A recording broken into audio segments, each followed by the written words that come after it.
The Gateway brings you the day's news each weekday from around the St. Louis region and the state capitals in Jefferson City. Our schools are accredited. We don't need this bill. And Springfield. How many more years must pass before lawmakers see time is of the essence? I'm Abby Larico. Join me each weekday for The Gateway on the STLPR app or wherever you get podcasts. From St. Louis Public Radio. This is Politically Speaking. The 2022 session is right around the corner, and Senate Democrats could play a bigger role than usual in handling big budgetary decisions and how to redraw Missouri's congressional map. Senate Minority Leader John Rizzo has a lot to say on what's to come, and the Independence Democrat joins us on the latest episode of Politically Speaking to preview what could be a turbulent few months in Jefferson City. Let's hit the music. This is the Politically Speaking podcast, the definitive show about Missouri politics. We have to talk about things that matter to people. I've tried to bring that same aggressive iconoclast style with me to the United States Senate. I think my district is a model for the state. We put Missourians first. You just kind of have to find the common ground with people. I believe that this district deserves someone who represents their values. After I came back to St. Louis, I started thinking that I could have a bigger role on the change that I wanted to make.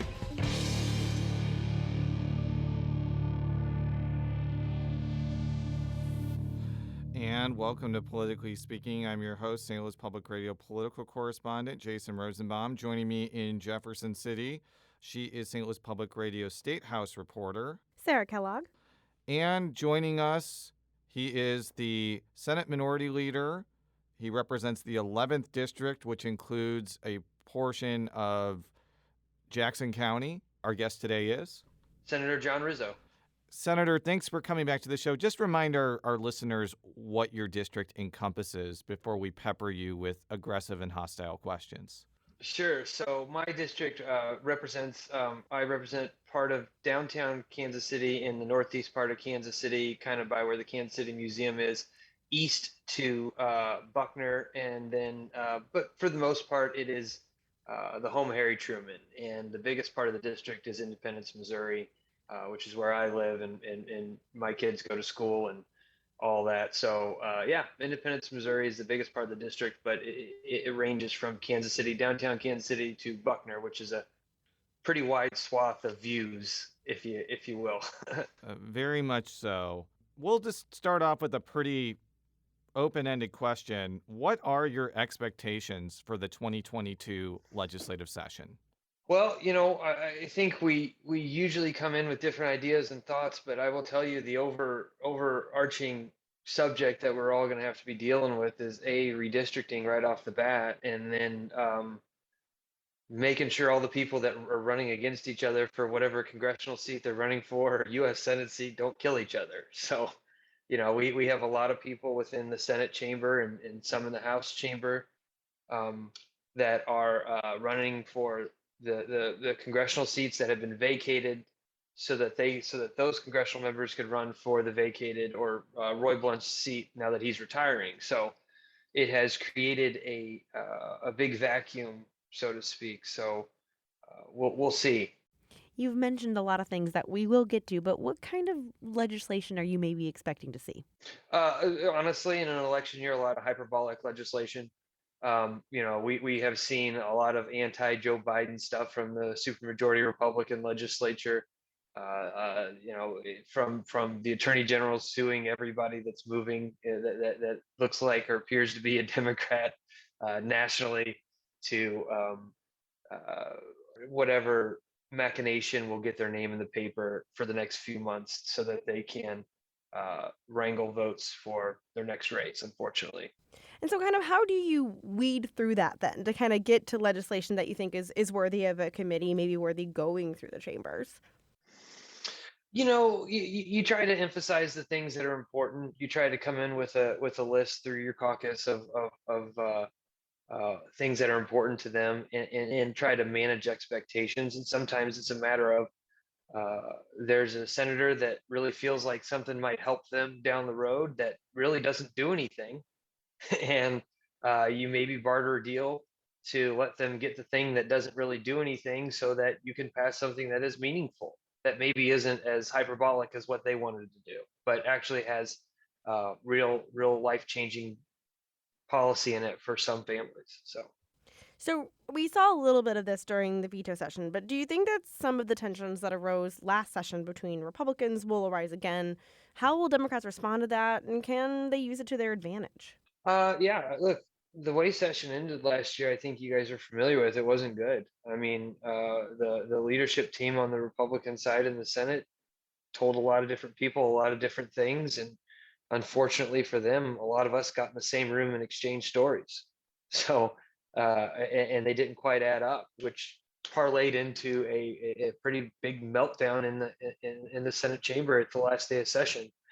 So, we're going to have to figure out how to traverse that gauntlet here in the next few weeks before we go back, because I don't feel like a lot has changed since the last day of session. We came back for a special session and passed a clean FRA bill to keep our hospitals running during the pandemic, which in it saying that in itself is pretty wild that we couldn't get that done during regular session, that we had to come back in a special session to get that done. So we were the adults in the room, and we decided not to be as contentious as maybe we could have been to keep our hospitals open and get billions of dollars of funding brought into the state of Missouri like we have since the 90s. But now with that out the door, there's still some amends that need to be made. I guess kind of my next train of thought is, the idea of like bipartisanship and working together. I've asked lawmakers, Republicans and Democrats about the opportunities for bipartisanship, bipartisan legislation. I guess kind of where specifically do you see that? Because I'm getting a lot of like, yeah, there's bipartisan opportunities. I haven't really heard specific answers yet. Yeah, I mean, look, I think that there's possibilities for bipartisanship.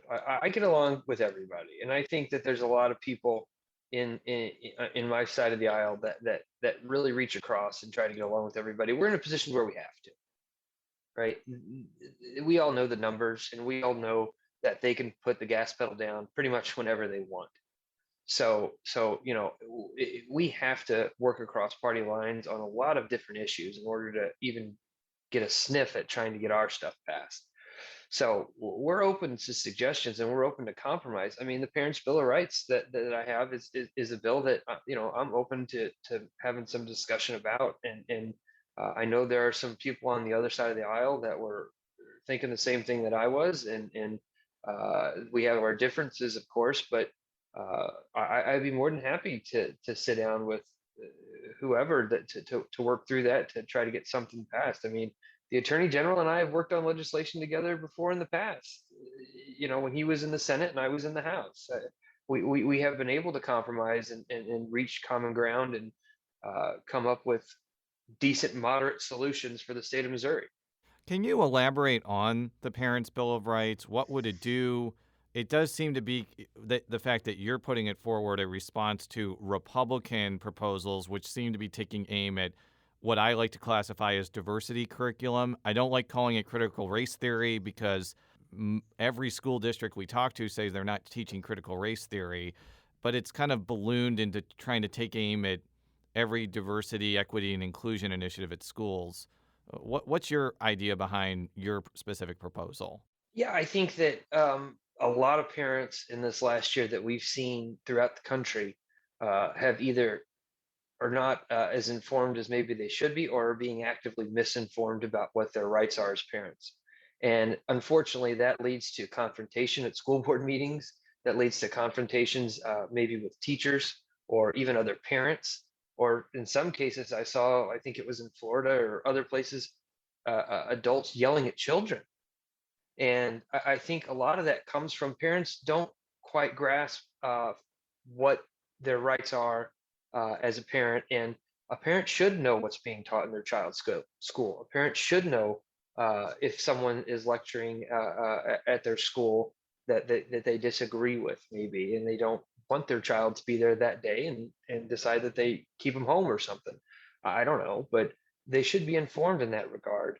A parent should know that is in my bill, the positives of getting immunized from polio, from measles, from mumps, from rubella, from all of the immunizations that I had as a child, that I'm sure you guys had as a child, that my children have had, that my daughter had to have before she went to her public school in Independence, Missouri.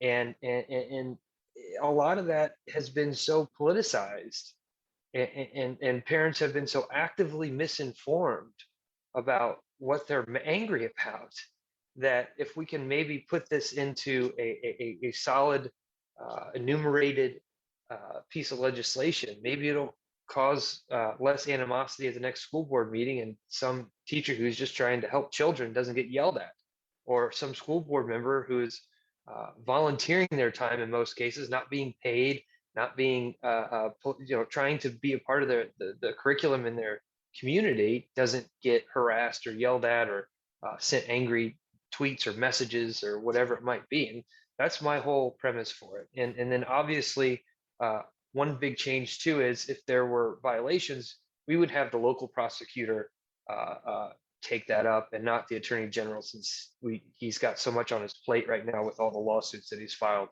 Besides this particular issue, I think one of the most pressing things that's going to be a part of the 2022 session is going to be budgetary matters. And we're going to go in a few different directions with this topic. What sort of tensions do you expect to emerge as lawmakers go through what I feel is an unprecedented situation in Missouri's modern history, where they have tons of money to appropriate, but lots of disagreement over where that money should go? Yeah, I mean, look, we just had our caucus retreat a couple days ago in Columbia, Missouri, where the Democrats came together, and we had a presentation from our great Adam Koningsville with the budget and with the appropriation staff, and we're going to have record amounts of money this year. I don't think we've ever. It's going to be somewhere around 2.5 billion, so maybe close to 3 billion after all the dollars that are brought in, and that doesn't even include the passage of the Build Back Better Act. If that happens here in the next 30, 60 days, there'll be more of an influx from that. We look, obviously, every year at our retreat, we look at some of the bills that were pre-filed and how we're going to either support or attack them, or change them or whatever. And there's a variety of bills that range from different tax cuts to different proposals for early childhood education and things like that. So everybody has a lot of different ideas on how we spend it or don't. And so we're going to have to flesh all that out. But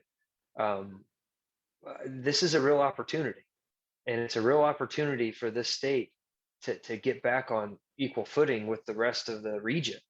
We're 49th in education funding in the country. 49th. We have $2.5 billion. Let's bump that up a little bit. We have grossly underfunded.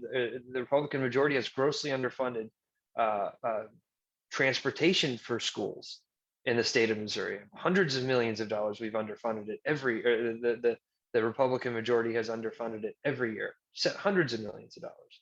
So why don't, instead of having school buses running 2 and sometimes 3 times in the morning on the routes, and staggering starting times, because we can't, the state has underfunded it so much that we can't get kids to school at the same time. We should look at completely funding transportation for schools. We should look at funding the early childhood education, which with the Build Back Better Act is paid for. So there's a lot of good things that we can do with that money, and a middle class tax cut like we did last year with the earned income tax credit. Democrats were able to secure an earned income tax credit, which is essentially a tax cut for middle class working Missourians. We're all for that. I mean, people want to try to paint Democrats as anti-tax cut. We're not. We want to cut taxes for the people that need it, not the people that are just going to proliferate their garages with more cars. There's a single mom out there who's having trouble making ends meet. She deserves a tax cut. She deserves to be able to get her kids to school on time, because the transportation is fully funded by the majority party, and she deserves pre-K. that we want to pay for in health. These things are all beneficial. One part of the supplemental budget that could evoke controversy is funds to expand Medicaid. Some Republicans have already said that the Supreme Court decision basically gives no choice but to appropriate those funds. It's still possible that it becomes an issue of contention in the Senate. How do you think that'll shake out? I think it'll be an issue of contention for sure. I think that you have people in the majority party that are so dug in that they're going to do anything but throw their bodies on the train track to stop expanding Medicaid in the state of Missouri, which, by the way, is health care for working people in the state of Missouri. That's the thing they want to jump on the train tracks for. So, I mean, let's put this into perspective, because I think it gets lost sometimes with Obamacare or Medicaid expansion or all these catchphrases. Bottom line is, this is healthcare for working Missourians that keeps hospitals open for the most part, honestly, in rural Missouri, outside of all of our Democratic districts. St. Luke's in Kansas City is not going under. Truman Medical Center, or I guess the new University Health, is going to stay open. We'll figure out a way in our counties, in Jackson County and St. Louis City and County, to keep our healthcare going. Columbia will do the same thing. I'm sure Greene County will do the same thing. But when you start getting into places like Jasper, Missouri, where my in-laws are from, or Dunklin County, or places where you have to drive 30, 45 minutes to a hospital, those are the places going to get hurt. I mean, that's the problem. That's who Democrats are fighting for, really. I mean, they're really fighting for rural Missouri. They're fighting to keep those rural hospitals open, those urgent cares open. I'm very fortunate and blessed. My kids are going to get health care because our community in Jackson County has made that a priority. So Jackson Countyans will get health care. St. Louis County will get health care. St. Louis City will get health care.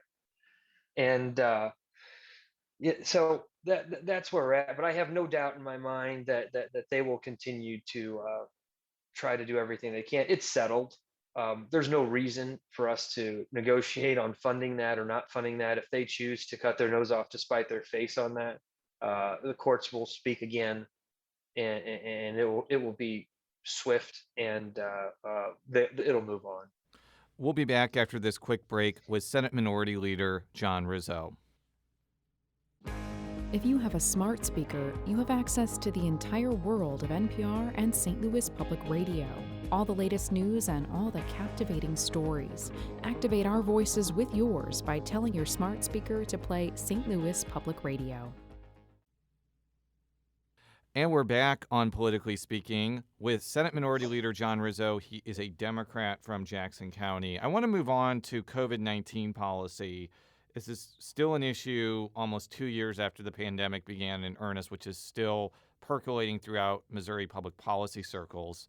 Because we've seen a lot of lawmakers put forward bills to curtail vaccine mandates in private and public entities. And if you talk with Governor Mike Parson about this issue, he's been pretty clear from the beginning he is not in favor of his office issuing a mandate and requiring private businesses to get their employees vaccinated. But he also told me that he's not in favor of private businesses being unable to implement mandates on their own without government coercion. And since he said that, a lot of lawmakers have basically disagreed with him and are trying to do just that, making it so that a private company cannot issue COVID-19 mandates. What's kind of your expectations about how this issue is going to go in 2022? Yeah, I mean, it just all depends on the numbers. I know this issue gets pretty over politicized, and quite honestly, it's pretty simple. The more people that get vaccinated, the less opportunity that the virus has to mutate and create a different strain that maybe the vaccine that we have doesn't respond to. So you're in this kind of gray area, I guess you would say. I don't know how you would put it, that you want to push to get people to get vaccinated, but you don't want to push so hard that people think something's up, I guess you would say. I don't know, because we're living in this conspiracy theory world now. But I mean, the bottom line is, if we want to move past this, we want to get back to normal, and we want to go back to a packed movie theater or feeling comfortable at a concert. and not have to jump through the hurdles of being in public spaces, crowded public spaces, then we're all going to have to kind of pitch in here and do our part. And it just, I think that a lot of times the Republican majority is fighting their conspiracy theorists almost as much as they're fighting Democrats on different policies. And you have to really kind of tread lightly without going overboard, because they're quick to take a staunch Republican that's been tried and true and for a long time and throw them overboard simply because they don't espouse the same rhetoric that the conspiracy theorists do. And I think that's the gauntlet that Governor Parson has had to traverse for quite a while. He has to make government work, but he has to, unfortunately, make sure that fringe doesn't overtake common sense. Missouri never issued a statewide mask mandate during the pandemic, and the ability for localities to implement those type of mitigation measures are hampered either by legislation or the courts. How do you think this is affecting the state's ability to fight the pandemic? Yeah, I mean, the numbers are the numbers. I mean, we've seen that in the last few weeks, especially with Rudy Keller's reporting. Mask mandates have worked.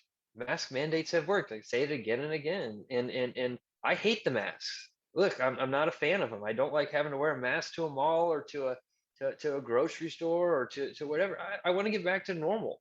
And I think everybody does, but it makes it harder to do that when you have people actively out there taking away the things that will get us back to normal. I think we are at a point to where we should, I'm vaccinated. I've had my booster. My wife's vaccinated. She's had her booster. My children are now fully vaccinated. Well, I guess they will be in a couple weeks from they were vaccinated late last week. And at a certain point, you kind of have to pull back and go, well, who are the people that we're protecting here? I mean, you have to ask yourself that there are people out there that are just adamantly refusing to try to go and protect themselves and their families, and the rest of the society is sacrificing for people that really maybe don't want to be protected. And so you have to wonder, should we just go back to the way life is, unfortunately, the way life was, unfortunately, and people are going to have more pressure to get vaccinated, without having mask mandates. So I mean, that's an honest question. Yeah, that is a good question, because I say this as somebody who wears a mask somewhat often. I'm not going to say that I wear it 100% of the time. If I'm in a restaurant, I'm not going to obviously be wearing a mask while I'm eating. Sure. But, I live in a jurisdiction, St. Louis County, which up until maybe 2 hours ago, we're recording this on December 9th, 2021, had a mask mandate.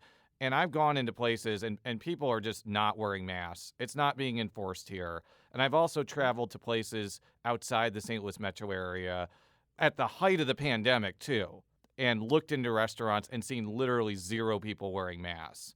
So every time I hear people say, well, we should have had a statewide mask mandate, even if I am philosophically sympathetic to that point, no one has ever given me a strategy about how you're going to enforce this in places where people just are not complying with it.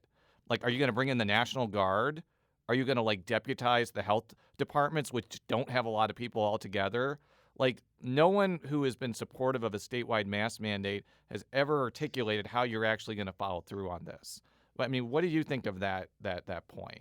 Being from the metro area here in Kansas City, and being married to a woman that grew up in Jasper, Missouri, and goes down to the farm very often, and my children do a lot. I was able to go from a place that was very adamant about masking, very adamant about social distancing, and the reduced tables at a restaurant. They were at 25% capacity, I believe, at one point. 2 hours south of me, just past Lamar, where none of that was happening, and not only was none of it happening, it was almost a affront if you did try to do it. I walked into different places in Jasper, Missouri with my mask on, and I was looked at like I had a third eye, and it's okay. It is what it is. But at a certain point, you have to figure out: are we trying to protect people that don't want to be protected? And what does that mean? And that's going to make it incredibly hard for us to get past the pandemic. But does that also provide an incentive for people to get vaccinated?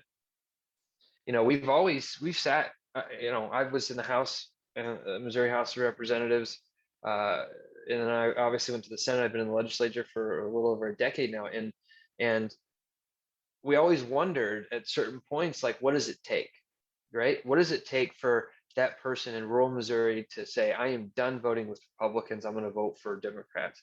Did things have to happen to where they die, right? Like, does it have to get that bad? And unfortunately, we found out that even then, in some cases, when Democrats and the president and others are saying, we have this thing, and this thing will make sure that you are safe, and you and your loved ones will have an incredibly great, a much greater chance at surviving a pandemic, they still won't take it in some regards. So, some of that's our fault, some of that's the misinformation that they've gotten, and we've got to be able to communicate better.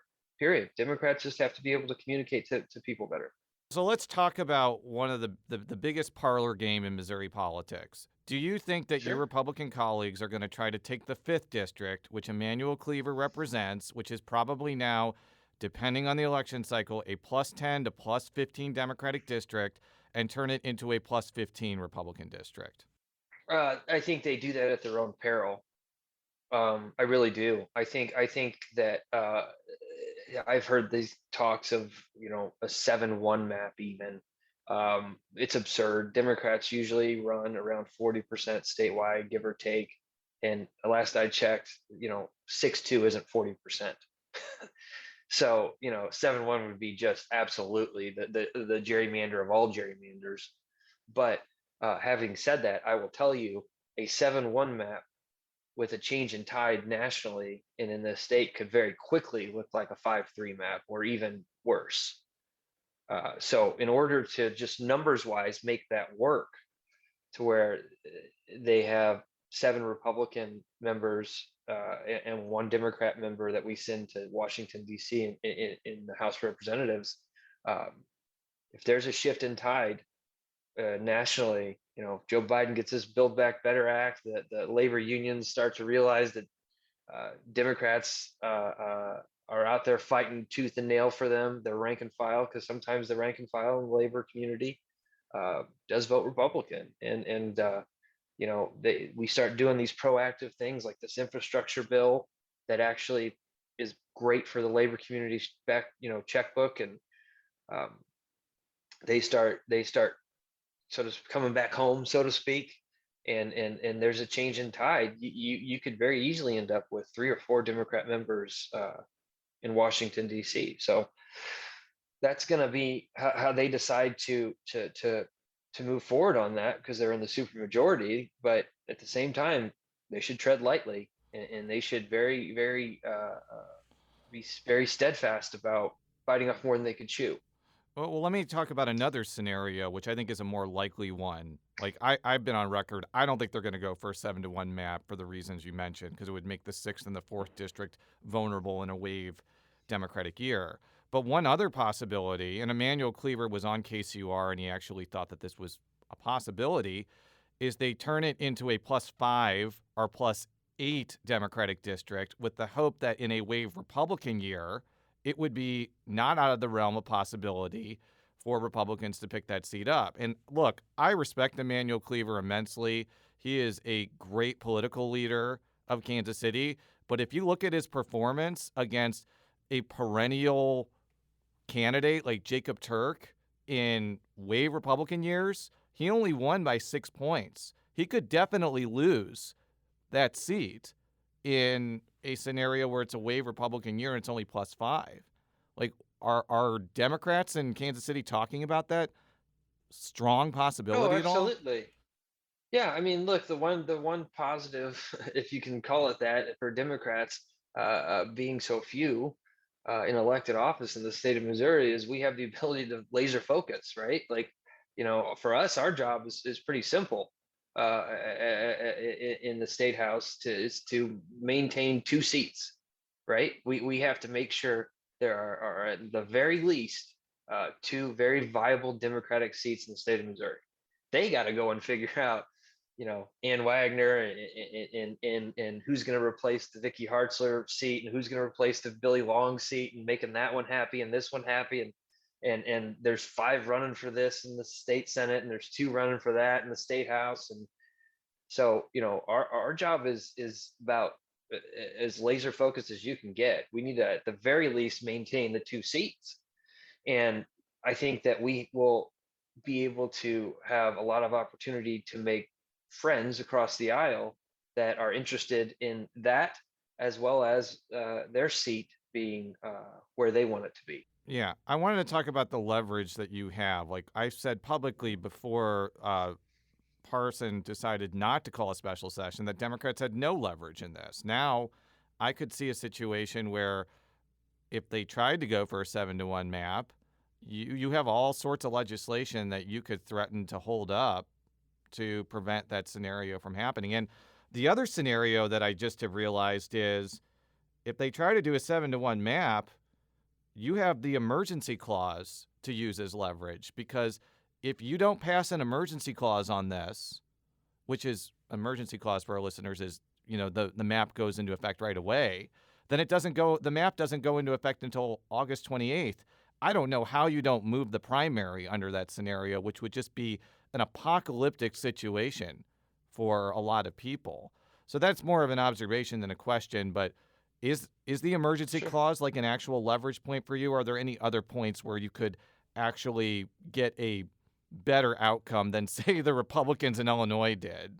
It's our job to find those Achilles heels, right, and take advantage of them, and to the best of our ability, and extract the things that we want, which are usually things for working class Missourians, 99% of the time, or for education, or for whatever it may be. So we're definitely open to looking at the field and finding the weak points and emphasizing them to try to get things done. But I think the bigger scenario that you outlined is it could be apocalyptic. Just like last year, not funding our hospitals would have been apocalyptic. Just like not expanding Medicaid, like the people voted for the state of Missouri, would have been apocalyptic. And the Republican majority in Jefferson City, it seems to get pretty chummy with apocalyptic scenarios. And that's the scarier part, right? Is that we're constantly staring down the barrel of, things like our hospitals closing, things like our education is grossly underfunded, and meanwhile, we have an attorney general running around suing Joe Biden, his dogs, his cats, and everything else, and we have all these Republican legislators that are talking about all of these things that don't really do anything or mean anything, but make for a great headline, which is why we're in so many special sessions now, right? Because the Republican majority has decided regular session is for campaigning. Regular session is for headlines and campaigning and introducing hyperbolic bills and all of that. And then, whoops, the clock runs out. And what do we, they forgot to fund our hospitals. And so we have to come back to a special session and do it. I mean, how many special sessions have we had called for this year, Jason? I mean, my goodness. I think the Missouri Times ran a tally of how many legislators were calling for special sessions because majority of things that they wanted to get to during regular session just didn't get to because they're busy passing bills to prevent things that don't exist. Yeah, you're certainly correct on that. Why the governor didn't call a special session on redistricting, though, is a complete mystery to me, because he's giving I can tell you why. Why? Honestly, I can tell you why, Jason, because every time he calls a special session, it turns into a circus. Yeah. And I've been told that by multiple people who I've asked around why we're not coming back into a special for one thing or another. Obviously, it behooves us to not come back for a special for redistricting, right? For all the points you stated earlier and leverage and things like that. But every time we come back for a special session, you have that Republican fringe that A, they won't stand up to, and B, they have to pacify with some sort of even crazier idea to get the bread and butter legislation passed, like funding our hospitals and our schools and our roads and bridges and things like that. So you talked about leverage. Well, there's no better leverage than being in a special session on one issue, and they can stop that or filibuster that, or they need their votes on that. And so as long as they continue to pacify that fringe, that hard right fringe base, I guess you would say, every special session will be hijacked, as we've seen. Well, Senator, thank you so much for your time this morning. Politically Speaking is a product of St. Louis Public Radio, which is part of the University of Missouri St. Louis. You can read all of our stories at STLPR.org. Sarah, how can people follow you on Twitter? You can follow me on Twitter at Sarah K. Kellogg. That's Kellogg with 2 G's, like the cereal. And Senator, how can people follow you on Twitter or any other parts of the World Wide Web? Twitter at John J. Rizzo. I guess just at John J. Rizzo. And do you have a TikTok? Yes. I did get a TikTok during the pandemic, but I have not posted anything. I mostly, my daughters love the dances and that type of stuff. So I broke down during the pandemic and downloaded TikTok, and they're all drafts. I don't think I've made one post, but I let them do the dances and everything else. And then I just put them in my drafts and save the videos for maybe 20 years from now and memories. Have you yourself attempted the dances? No. I have 2 left feet, and my wife and I might be good at a lot of things. Dancing is not our forte. So well, thank you for that. And until next time, so long.